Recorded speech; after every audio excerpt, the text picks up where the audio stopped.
Hello everyone, আসসালামু আলাইকুম। Diploma ক্লাসরুমে তোমাদের সবাইকে স্বাগত জানাচ্ছি। আজকের ভিডিওতে আমরা ফিজিক্স 1 এর খুবই গুরুত্বপূর্ণ একটা টপিক নিয়ে আলোচনা করব, সেটা হচ্ছে ভেক্টর যোগের সামান্তরিক সূত্র। তো এটা কিন্তু তোমরা যদি বিগত সালগুলো লক্ষ্য করো তাহলে দেখতে পাবা যে প্রায় প্রতি বছরই কিন্তু এই প্রশ্নটা তোমাদের সেমিস্টার ফাইনাল পরীক্ষার মধ্যে আসে, ঠিক আছে? তো এই জন্যই কিন্তু এই প্রশ্নটা তোমাদের জন্য খুবই গুরুত্বপূর্ণ। আর আজকের ভিডিওতে আমরা এই সামান্তরিক সূত্রের A to Z সবকিছুই আলোচনা করব, এবং তোমাদের পরীক্ষার মধ্যে যদি আসে তো তোমাদেরকে কিন্তু লব্ধির মান এবং দিক এই দুটো কিন্তু বের করে দেখাতে হয় সামান্তরিক সূত্রের ক্ষেত্রে, ঠিক আছে? তো আমরা প্রথমে আসলে বুঝি যে আসলে লব্ধি জিনিসটা কি। কোন একটা বস্তুকে ধরো যে দুইজন দুই দিকে টানতেছে, তো বস্তুটা কি করবে? বস্তুটা কি এই ব্যক্তির দিকে যাবে বা এই ব্যক্তির দিকে কি যাবে? এইভাবে কিন্তু যাবে না। ধরো যে আমরা 20 কেজি ভরের একটা এখানে বস্তু আছে, তো এই বস্তুকে ধরো যে এই দিকে টানা হচ্ছে 100 নিউটন বলে, এই দিকে টানা হচ্ছে ধরো যে 50 নিউটন বলে, এবং এদের মধ্যবর্তী কোণটা ধরো যে 60 ডিগ্রি। তাহলে 60 ডিগ্রি কোণে ধরো যে বস্তুটাকে দুই দিকে কিন্তু টানা হচ্ছে। তো বস্তুটা কিন্তু কখনোই এদিকেও যাবে না, এদিকেও কিন্তু যাবে না। বস্তুটা কোন দিকে যাবে? বস্তুটা এই দুইটা বলের লব্ধি বরাবর কিন্তু যাবে, ঠিক আছে? তাহলে লব্ধিটা খুবই গুরুত্বপূর্ণ। এখন আমরা সামান্তরিকের ক্ষেত্রে যে লব্ধিটা আছে আমরা সেটা বের করব, বা সামান্তরিক সূত্রের মাধ্যমে লব্ধিটা আমরা ব্যাখ্যা করব। তো সামান্তরিক সূত্রে কি বলা আছে?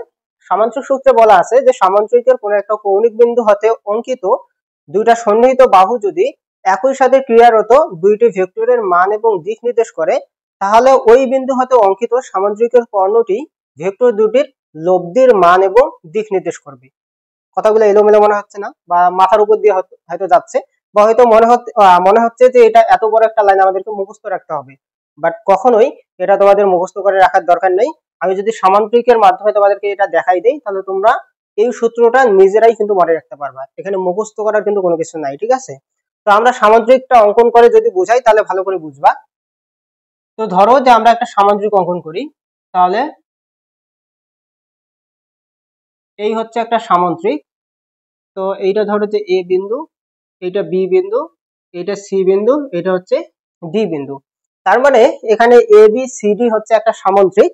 তো এখন সামান্তরিক সূত্রে কি বলছে যে কোনো একটা কৌণিক বিন্দু থেকে, তাহলে আমরা ধরে নিলাম যে কোনো একটা কৌণিক বিন্দু থেকে, তাহলে কোনো একটা কৌণিক বিন্দু হচ্ছে বি বিন্দু। তো কোনো একটা কৌণিক বিন্দু থেকে অঙ্কিত দুইটা সন্নিহিত বাহু, তাহলে এই বিন্দুর সন্নিহিত বাহু কোনটা? বি এ এবং বি সি, এই দুইটা হচ্ছে কি সন্নিহিত বাহু।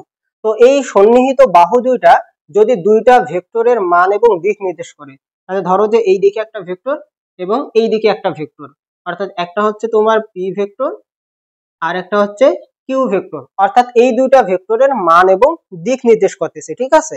তো সামান্তরিক সূত্র অনুসারে এই বিন্দুটা থেকে অঙ্কিত যে কর্ণটা পাওয়া যাবে, তাহলে এই বিন্দু থেকে অঙ্কিত কর্ণ কোনটা? এটা হচ্ছে এই বিন্দু থেকে অঙ্কিত কর্ণ, অর্থাৎ বিডি, এটা হচ্ছে কর্ণ। তো এই কর্ণটা কি করবে? এই কর্ণটা এই দুইটা ভেক্টরের লব্ধির মান এবং দিক নির্দেশ করবে। তার মানে এখানে একটা ভেক্টর পাওয়া যাবে, এটা হচ্ছে লব্ধি ভেক্টর। তো এটা ধরো যে আর। তো এই আর ভেক্টরটা মূলত কি? পি ভেক্টর এবং কিউ ভেক্টরের লব্ধি ভেক্টর, ঠিক আছে? তো আমরা এখানে লিখতে পারি যে P vector plus Q vector is equal হচ্ছে আর ভেক্টর, অর্থাৎ এই পি ভেক্টর এবং কিউ ভেক্টরের লব্ধি নির্দেশ করে হচ্ছে আর ভেক্টর। তো এখন আমাদের যেটা করতে হবে সেটা হচ্ছে এই যে আর ভেক্টরটা আছে, এই আর ভেক্টরের আমাদেরকে মান বের করতে হবে এবং দিক বের করতে হবে। তাহলে এই আরটা কি? আরটা হচ্ছে মূলত লব্ধি। আরটা কি? লব্ধি। তার মানে এই লব্ধির আমাদেরকে মান বের করতে হবে, এই লব্ধির আমাদেরকে দিক বের করতে হবে। এই দুইটা যদি আমরা বের করি তাহলেই কিন্তু আমাদের যে সূত্রের প্রমাণ, সেই প্রমাণটা কিন্তু হয়ে যাবে, ঠিক আছে? আচ্ছা, তাহলে এখন আমরা কি করব? এই যে আর ভেক্টর আছে, এই ভেক্টরের আমরা মান বের করব এবং দিক বের করব। তো আমরা প্রথমে যদি লব্ধির মান বের করি, তাহলে আমরা কি করব? লব্ধির মান বের করব। আচ্ছা, এখন দেখো যে লব্ধির মান বের করতে গেলে আমাদেরকে আসলে কি কি করতে হইতে পারে আমরা সেটা একটু লক্ষ্য করি। তাহলে এখানে লব্ধি ভেক্টর কোনটা? লব্ধি ভেক্টর হচ্ছে বিডি ভেক্টর। তার মানে আমাদের এই যে বিডি যে রেখাটা আছে বা বিডি যে কর্ণটা আছে, এই কর্ণের আমাদেরকে মান বের করতে হবে। এখন এই কর্ণের যদি আমরা মান বের করতে চাই তাহলে দেখতে হবে যে এই কর্ণটা কোন ত্রিভুজের মধ্যে আছে, কারণ আমরা যে কোনো একটা ত্রিভুজের মধ্যে সেটাকে নিয়ে তারপর কিন্তু আমরা সেটার মান বের করতে পারবো, ঠিক আছে? তো এখন দেখো যে এই কর্ণটা এই ত্রিভুজের সাথেও আছে, এই ত্রিভুজের সাথেও কিন্তু আছে। তার মানে আমরা যে কোনো একটা ত্রিভুজ নিয়ে কিন্তু কাজ করতে পারি। তো আমরা ধরো যে আমরা নিচের ত্রিভুজটা নেব। তার আগে এখানে একটা বিষয় দেখো, যেখানে পি ভেক্টর এবং কিউ ভেক্টর, এই দুইটা ভেক্টরের মধ্যবর্তী একটা কোণ আছে কিনা দেখো তো। এই দুইটা ভেক্টর কিন্তু একটা নির্দিষ্ট কোণে কিন্তু কাজ করতেছে। তো এই কোণটা ধরো যে আলফা পরিমাণ, ঠিক আছে। আচ্ছা, এখন আমরা যেহেতু এই ত্রিভুজ নিয়ে কাজ করব, আমাদের বের করতে হবে এই রেখাটার মান, মানে এই যে ত্রিভুজ, এই ত্রিভুজের মধ্যে আমাদের এই বাহুটার মানটা কিন্তু বের করতে হবে। এখন আমরা যদি কোনো একটা বাহুর মান বের করতে যাই, তাহলে ত্রিভুজটা যদি সমকোণী হইতো, তাহলে কিন্তু আমরা পিথাগোরাসের উপপাদ্য অনুসারে কিন্তু বাহুর মানটা বের করে নিতে পারতাম। বাট এখানে এই ত্রিভুজের কোনো কোণ কি সমকোণ দেওয়া আছে? সমকোণ কিন্তু দেওয়া নাই। তার মানে মান বের করতে গেলে আমাদেরকে অবশ্যই এই ত্রিভুজটাকে সমকোণী ত্রিভুজ বানাইতে হবে। এখন সমকোণী ত্রিভুজ আমরা কিভাবে বানাতে পারি? এখানে দেখো যে বিসি বাহুটাকে আমরা বর্ধিত করে দিতে পারি। তাহলে বিসি বাহুটাকে আমরা বর্ধিত করে দেব এবং এই ডি বিন্দু থেকে আমরা এর উপর একটা লম্ব অঙ্কন করব। তাহলে এটা ধরো যে ই বিন্দু। তো এখন একটু লক্ষ্য করো যে এখানে যে কোণটা পাওয়া যাচ্ছে, এই কোণটা কিন্তু হচ্ছে 90 ডিগ্রি কোণ। তার মানে এখন এই পুরো ত্রিভুজটা একটা কি হচ্ছে? সমকোণী ত্রিভুজ হচ্ছে। তার মানে ত্রিভুজ বি ডি ই, অর্থাৎ এই যে বি ডি ই, এই পুরোটাই কি একটা সমকোণী ত্রিভুজ। তো এই সমকোণী ত্রিভুজে আমাদেরকে এই অতিভুজের মানটা বের করতে হবে। এখন অতিভুজের মান বের করতে গেলে আমরা পিথাগোরাসের উপপাদ্য অনুসারে জানি যে লম্বের মান দরকার, আবার ভূমির মান কিন্তু দরকার। তাহলে এই ত্রিভুজের মধ্যে লম্ব হচ্ছে এইটা এবং ভূমি হচ্ছে কিন্তু পুরোটা। তাহলে লম্ব হচ্ছে তোমার ডিই আর ভূমি হচ্ছে কি বিই। তাহলে ভূমি কি? ভূমি হচ্ছে বিই। তো এখন এখানে একটু লক্ষ্য করো যে এই বিইর যে বাহুটা আছে, এই বাহুটার মধ্যে আমাদের শুধুমাত্র বিসির মান জানা। তাহলে বিই সমান আমরা কি লিখতে পারি? বিসি প্লাস সিই কিন্তু লিখতে পারি। তো আমাদের এখানে কিন্তু বিসির মান দেওয়া আছে পি, বাট এই সিইর মানটা কি আমাদের জানা আছে? সিইর মানটা কিন্তু আমাদের জানা নাই। তারপর এখানে দেখো যে ডিই, এই ডিই এর মানটাও কিন্তু আমাদের জানা নাই। তার মানে আমরা যখন পিথাগোরাসের উপপাদ্য প্রয়োগ করতে যাব, তখন অবশ্যই আমাদের ডি এর মান এবং সি এর মানটা দরকার হবে। সো এখানে আমরা চাইলে এই ডি এবং সি, এই দুইটার মান আমরা আগে থেকেই বের করে নিতে পারি। সো আমরা কিভাবে বের করব দেখো, এখানে দেখো যে এই বাহু এবং এই বাহু, এই দুইটা কিন্তু পরস্পর সমান এবং সমান্তরাল। আমরা জানি যে সামান্তরিকের বিপরীত বাহুগুলা কি হয়? পরস্পর সমান এবং সমান্তরাল হয়। তারপরে অবশ্যই এই বাহু এবং এই বাহু কি সমান্তরাল, এবং এখানে যেহেতু দুইটাই সমান, তার মানে এটাও কি হবে? কিউ ভেক্টর হবে। এখন এই দুইটা সমান্তরাল এবং এই বাহুটা যেহেতু তাদের ছেদক, তার মানে এটা যদি আলফা কোণ হয়, তাহলে এটাও কি হবে? এটাও কিন্তু আলফা কোণ হবে। এখন আমরা যদি এই যে ত্রিভুজ সিডিই কল্পনা করি, তাহলে এটাও কি? এটাও কিন্তু একটা সমকোণী ত্রিভুজ, ঠিক আছে। তো আমরা এখানে ত্রিভুজ সিডিই এ, তাহলে ত্রিভুজ সিডিই এ, তো এই ত্রিভুজের মধ্যে আমরা বের করব কার মান? সি এর মান বের করব। তাহলে এই কোণের সাপেক্ষে এটা হচ্ছে ভূমি আর এইটা হচ্ছে অতিভুজ। তাহলে ভূমি এবং অতিভুজের সাথে সম্পর্ক কার? cos এর, ঠিক আছে। তাহলে আমরা এখানে দেখতে পারি যে cos আলফা, তাহলে cos আলফা ইকুয়াল কি? ভূমি ডিভাইডেড বাই অতিভুজ। তাহলে ভূমি কোনটা? ভূমি হচ্ছে সিই, আর অতিভুজ কোনটা? অতিভুজ হচ্ছে সিডি। অতিভুজ হচ্ছে সিডি, এটা আমরা লিখতে পারি, ঠিক আছে। তাহলে অতএব সিই সমান, তাহলে সিই সমান সিডি, এইদিকে আসলে কি কি হবে? গুণ হবে। তাহলে সিডির মান কি? সিডির মান হচ্ছে কিউ। তাহলে কিউ ইনটু আমরা কি লিখতে পারি? cos আলফা লিখতে পারি। তার মানে দেখো যে আমাদের এখানে কিন্তু সি এর যে মানটা, এই সি এর মানটা কিন্তু বের হয়ে গেছে। এবার আমাদের দরকার কার? এবার দরকার হচ্ছে ডি এর মান। তাহলে এই কোণের সাপেক্ষে এই ডিই কি? ডিই হচ্ছে লম্ব, আর আমাদের দেওয়া আছে কার মান? অতিভুজের মান দেওয়া আছে। তাহলে লম্ব এবং অতিভুজের মধ্যে কার অতিভুজ কার সাথে কার উপর নির্ভর করে? সাইনের উপর। তাহলে আমরা কি কি লিখতে পারি? আমরা লিখতে পারি যে সাইন আলফা ইকুয়াল কি হবে? লম্ব ডিভাইডেড অতিভুজ। তাহলে লম্ব কি? লম্ব হচ্ছে ডিই আর অতিভুজ হচ্ছে সিডি। তাহলে অতএব ডিই ইকুয়াল আমরা কি লিখতে পারি? সাইন আলফা ইন্টু সিডি, আর সিডির মান কি? সিডির মান হচ্ছে কিউ। তাহলে কিউ ইন্টু আমরা কি লিখতে পারি? সাইন আলফা লিখতে পারি। তাহলে আমাদের ডিই এবং সি এর মানটা কিন্তু বের হয়ে গেছে। তো এখন আমরা কি করব? এখন আমরা এই যে পুরো ত্রিভুজটা আছে, এই পুরো ত্রিভুজের মধ্যে আমরা পিথাগোরাসের উপপাদ্য ব্যবহার করে আমরা আর এর মানটা বের করে আনবো, বা বিডির যে মান, এই মানটা আমরা বের করব, ঠিক আছে। তাহলে পুরো ত্রিভুজটা কি বিডিই ত্রিভুজ। তাহলে ত্রিভুজ বিডিই এ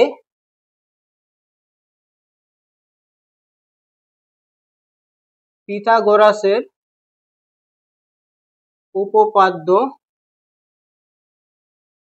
অনুসারে, তাহলে পিথাগোরাসের উপপাদ্য অনুসারে কি হবে, অতিভুজ স্কয়ার ইজ ইকুয়াল লম্ব স্কয়ার প্লাস ভূমি স্কয়ার। তাহলে অতিভুজ কোনটা, অতিভুজ হচ্ছে বিডি। তাহলে বিডির মানটা কি, বিডি হচ্ছে আর, তার মানে আর স্কয়ার ইজ ইকুয়াল, আমরা আচ্ছা আরটা আমরা পরে দেই, আমরা শুরুতে লিখি যে বিডি স্কয়ার। তাহলে বিডি স্কয়ার ইকুয়াল আমরা কি লিখতে পারি, লম্ব স্কয়ার প্লাস ভূমি স্কয়ার। তাহলে লম্ব কোনটা, লম্ব হচ্ছে ডিই, তাহলে ডিই স্কয়ার প্লাস হচ্ছে ভূমি স্কয়ার, ভূমি কোনটা, ভূমি হচ্ছে বিই, তাহলে বিই স্কয়ার।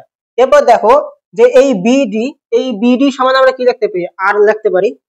তাহলে এখানে এটা হচ্ছে আর স্কয়ার ইজ ইকুয়াল, এরপর দেখো যে এখানে কি আছে, ডিই আছে, তো আমরা মান পরে বসাবো। তাহলে এটা হচ্ছে ডিই স্কয়ার প্লাস এই যে বিই আছে, এই বিই সমান আমরা কি লিখতে পারি, বিসি প্লাস সি লিখতে পারি, অর্থাৎ এই পুরো রাশিটা সমান আমরা কি লিখতে পারি, এইটুকু যোগ হচ্ছে এইটুকু। তাহলে আমরা লিখতে পারি হচ্ছে বিসি প্লাস সি, তারপর কি হবে, স্কয়ার হবে। অতএব R square is equal DE square plus হচ্ছে, এখন এটা এ, এটা হচ্ছে বি, তাহলে A plus B all square is equal হচ্ছে কি, A square plus 2 into A B, A আর বি বলতে তো সিই প্লাস হচ্ছে বি স্কয়ার বলতে কি সিই স্কয়ার। তো এখন আমরা এখানে প্রত্যেকটার জায়গায় মানগুলা বসাই দেবো। তাহলে আর স্কয়ার ইজ ইকুয়াল, এই যে ডিই, এই ডি এর মান আমরা কি পাইছি, কিউ সাইন আলফা পাইছি।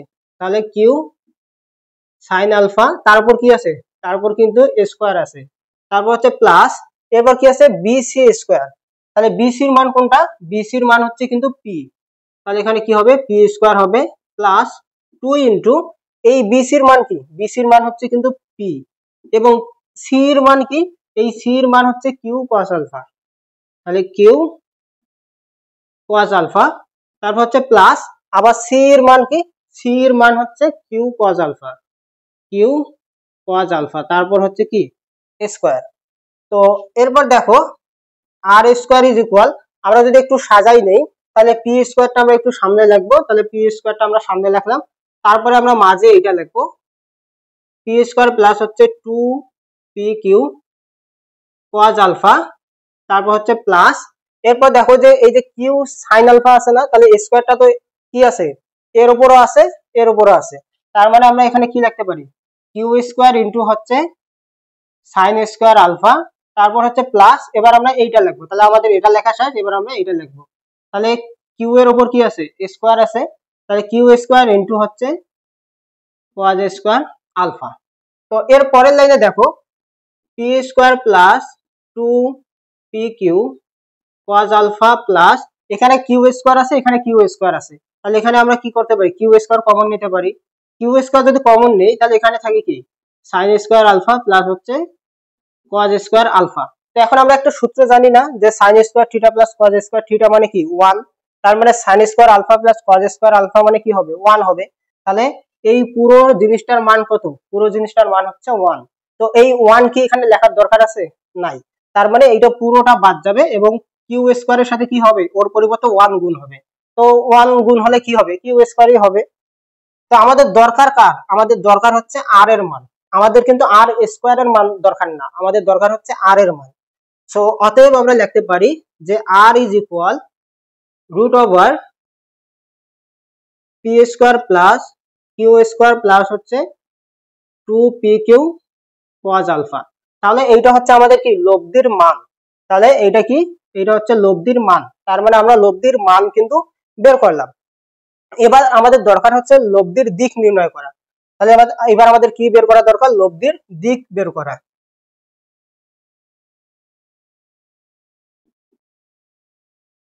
আচ্ছা, তাহলে আমরা যদি লব্ধির দিক বের করি, তাহলে লব্ধির দিকটা আসলে কি, লব্ধির দিক বলতে বোঝায় আমরা যে কোনো ভেক্টরের যে লব্ধিটা পাবো, ওই লব্ধিটা আসলে যেই ভেক্টর গুলার লব্ধি আমরা বের করতেছি সেই ভেক্টরের সাপেক্ষে আসলে কত ডিগ্রি কোণে আছে, ঠিক আছে। তাহলে এখানে দেখো যে পি ভেক্টর এবং কিউ ভেক্টরের লব্ধি হচ্ছে কি আর ভেক্টর। তো আমাদেরকে দেখতে হবে যে এই আর ভেক্টরটা পি ভেক্টরের সাথে কত ডিগ্রি কোণে আছে অথবা কিউ ভেক্টরের সাথে কত ডিগ্রি কোণে আছে। তার মানে আমরা চাইলে কিউ ভেক্টরের সাথে কোণটা বের করতে পারি অথবা পি ভেক্টরের সাথেও কিন্তু কোণটা বের করতে পারি। তাহলে যত ডিগ্রি কোণ হবে সেটাই হবে কি দিক। তো আমরা ধরো যে পি ভেক্টরের সাথে আমরা বের করব, অর্থাৎ পি ভেক্টরের সাথে কত ডিগ্রি কোণে আর ভেক্টরটা আছে আমরা সেটা বের করব। তো আমরা এখানে ধরে নিলাম যে এদের মধ্যবর্তী কোণ হচ্ছে থিটা ডিগ্রি, অর্থাৎ পি ভেক্টরের সাথে আর ভেক্টরটা থিটা ডিগ্রি কোণে অবস্থান করে। তাহলে এখন আমাদের কি করতে হবে, এই থিটার মানটা বের করতে হবে। এখন এই থিটার মান বের করতে গেলে আমরা যে কোনো অনুপাত নিয়ে কাজ করতে পারি, বাট যেহেতু তোমাদের বইয়ে ট্যান দেওয়া আছে সো আমরা ট্যানের মাধ্যমে এই থিটার মানটা বের করব, ঠিক আছে।